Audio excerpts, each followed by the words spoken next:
In Matthew 22, one of the religious scholars of Jesus' day posed a question that they hoped would trip him up. "Teacher, which command in God's law is the most important?" Jesus answered, "Love the Lord your God with all your passion, prayer, and intelligence. This is the most important, the first on any list.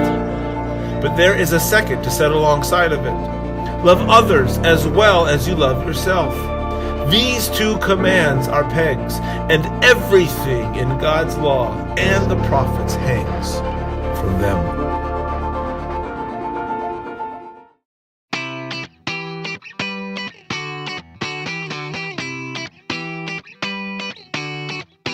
New Life Church exists for the glory of God by making disciples of all people. At the beginning of 2017, we set a goal for each person in our church to love one person in their community, neighborhood, or sphere of influence for 1 year.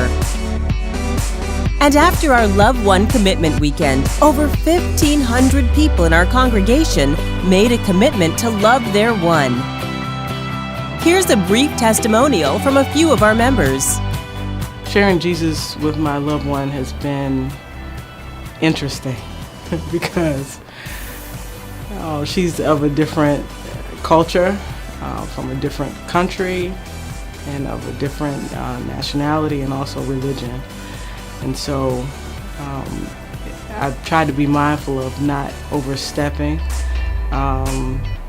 in my walk with her, but also just exemplifying what I know to be true in my life, and hopefully, will show and translate in her mind as love and, being embraced. When I first heard of Love One, I remember thinking that it was probably going to be this guy, and I didn't want this one. And yet the Lord kept saying that it had to be him. And at first I had questions about, have I been loving God? Do I love myself? And can I love somebody else? Well, putting scripture into practice, Luke 10:27, love God with all your heart, mind, soul, and strength, and love your neighbor as yourself. Talking about Jesus and sharing truth with him is the thing that's impacting him the most. He'll argue and he'll challenge some scripture, and so that's been the best thing about it, is letting the word and scripture come out and speak for itself. Loving my loved one has impacted me in that I have become more enlightened and more understanding, I think, of other cultures. It's helped me to see that people who are different from me are not very different from me, that we have a lot in common.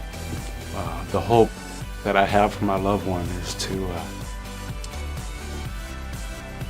be liberated, set free, and to be able to love himself. Let's keep it going, New Life. Let's stay committed to loving our neighbors so that everyone in Hampton Roads will hear the gospel from the lips of someone at New Life Church.